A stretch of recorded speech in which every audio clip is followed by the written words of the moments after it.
കഴിഞ്ഞ ഞായറാഴ്ച സ്കൂളിൻ്റെ ആരാധിക്കപ്പെടുന്നത് പറയാൻ സാധിച്ചില്ല. അതിനു മുമ്പുള്ള 6 മാസക്കാലം വീട്ടിലുള്ള ദൈവങ്ങളോടുകൂടി ദൈവത്തെ ആരാധിക്കുക, ദൈവത്തെ ചെയ്തു. ഇന്ന് കുടുംബമായി ദൈവത്തെ ആരാധിക്കുന്നതിനും പ്രാർത്ഥനാശയിൽ പങ്കെടുക്കുന്നതിനും സന്തോഷമുള്ളത് സഭയെ അറിയിച്ചുകൊണ്ടത്. ആരാധനയോട് ബന്ധപ്പെട്ട് 85-ാം സങ്കീർത്തനം 10ഉം 11ഉം വായിക്കുന്നു. ദയയും വിശ്വസ്തയും തമ്മിൽ എതിരേറ്റിരിക്കുന്നു, നീതിയും സമാധാനവും തമ്മിൽ ചുംബിച്ചിരിക്കുന്നു. വിശ്വസ്തത ഭൂമിയിൽ നിന്ന് മുളയ്ക്കുന്നു, നീതി സ്വർഗത്തിൽ നിന്ന് നോക്കുന്നു. ഈ സങ്കീർത്തന ഭാഗം നമുക്ക് വളരെ പരിചയമുള്ളതാണ്. അതിലെ 10ാം വാക്യം, ദയയും വിശ്വസ്തയും തമ്മിൽ എതിരേറ്റിരിക്കുന്നു, നീതിയും സമാധാനവും തമ്മിൽ ചുംബിച്ചിരിക്കുന്നു. ഈ രംഗം നമ്മൾ കാണുന്നത് കാൽവരി ക്രൂശിലാണ്. അവിടെ പറയാണ്, ദയയും വിശ്വസ്തയും തമ്മിൽ എതിരേറ്റിരിക്കുന്നു, നീതിയും സമാധാനവും തമ്മിൽ ചുംബിച്ചിരിക്കുന്നു. നമ്മളിന്ന് ദൈവങ്ങളായിട്ട് ഇവിടെ കർത്താഴ്ച ആചരിക്കാൻ കടന്നു വരുമ്പോൾ, പ്രത്യേകിച്ച് കർത്താവിന്റെ മരണത്തെ പ്രസ്താവിക്കുന്ന ഈ കൽപ്പന ആചരിക്കാൻ കടന്നു വരുമ്പോൾ നമ്മൾ കാണുന്നത്, നമ്മൾ ദർശിക്കുന്നത് കർത്താവിന്റെ കാൽവരിക്രൂശിനെ തന്നെയാണ്.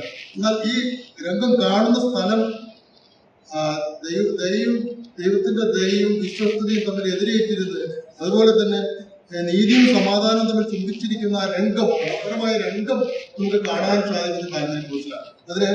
അതിലെ 11ാം വാക്യമായി, വിശ്വസ്തത ഭൂമിയിൽ നിന്ന് മുളയ്ക്കുന്നു, നീതി സ്വർഗത്തിൽ നിന്ന് നോക്കുന്നു. നമുക്കറിയാം, നമ്മളെല്ലാവരും കാണാപ്പാഠം പഠിച്ചിട്ട് ഉപയാനല്ലോ നമ്മൾ വിശ്വാസം കൊണ്ട് രക്ഷിക്കപ്പെട്ടിരിക്കുന്നത് എന്ന് പറയുമ്പോൾ, നമ്മൾ രക്ഷിക്കപ്പെടുവാനുള്ള വിശ്വാസം പോലും നമ്മൾക്ക് കൃപയാൻ ലഭിച്ചതാണ്.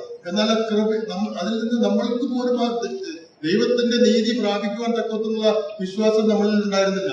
എന്നാൽ ഭൂമിയിൽ നിന്ന് വിശ്വസ്തത മുളയ്ക്കുന്നു. നമുക്കറിയാം, ഇപ്പൊ നമ്മൾ ചിന്തിച്ചതുപോലെ തന്നെ ആ കർത്താവ്, ആ പ്രിയപുത്രനായ കർത്താവ്, ഈ യെശയ്യാ പ്രവചനത്തിൽ പറയുന്നു, എന്റെ ഉള്ളം താങ്ങുന്ന ദാസൻ, ആ ദാസനും പ്രിയപുത്രനുമായിട്ടുള്ള കർത്താവ് ഭൂമിയിൽ വന്ന് ഉള്ള ദൈവത്തെ പ്രസാദിപ്പിക്കുന്ന ആ മകനായിട്ടുള്ള കർത്താവ് ഭൂമിയിൽ വന്ന് ഏറ്റവും വിശ്വസ്തയോടുകൂടി തന്നെ ഏൽപ്പിച്ച ജോലി, നമുക്കറിയാം, കർത്താവ് ക്രൂശിൽ കിടന്ന് സകലവും നിവൃത്തിയായി എന്ന് പറഞ്ഞ് സ്വന്തം ആത്മാവിനെ തന്റെ പ്രാണനെ ഏൽപ്പിച്ചു കൊടുക്കുമ്പോൾ ആ വിശ്വസ്തതയാണ് കാണുന്നത്. താൻ പിതാവിനോട് ഏറ്റ ആ മക്കളെ, നേരത്തെ പറഞ്ഞു, ലോകത്തെ അത്ര അധികമായി സ്നേഹിച്ചു. ദൈവം തന്റെ പുത്രനെ നൽകുവാൻ തക്കവണ്ണം ലോകത്തെ അത്ര അധികമായി സ്നേഹിച്ചു. ലോകത്തിന്റെ കാര്യമാണ് നമ്മൾ കേട്ടത്. എങ്ങനെയായിരുന്നു ലോകത്തിലുള്ളവര്?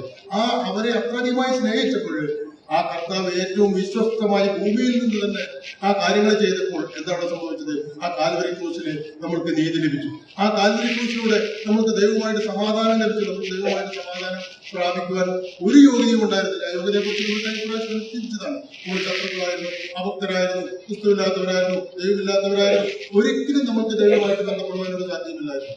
എന്നാൽ ആ കാൽവരി ക്രൂശിലൂടെ ഈ കാര്യങ്ങളൊക്കെയും ദൈവത്തിൽ നമുക്ക് സാധിക്കാനായിട്ടിടയായി. അതുകൊണ്ട് ആ പുത്രനെ തന്ന ദൈവത്തെ, നമുക്ക് ദൈവത്തോട് സമാധാനം പ്രാപിക്കുവാൻ, ദൈവനീതി ലഭിക്കുവാൻ, ഇതിനൊക്കെയും കാരണമായത് ആ പുത്രനിലൂടെയാണ്. ആ പുത്രനെ തന്ന ദൈവത്തെ നമുക്ക് സ്തുതിക്കാം, ആരാധിക്കാം.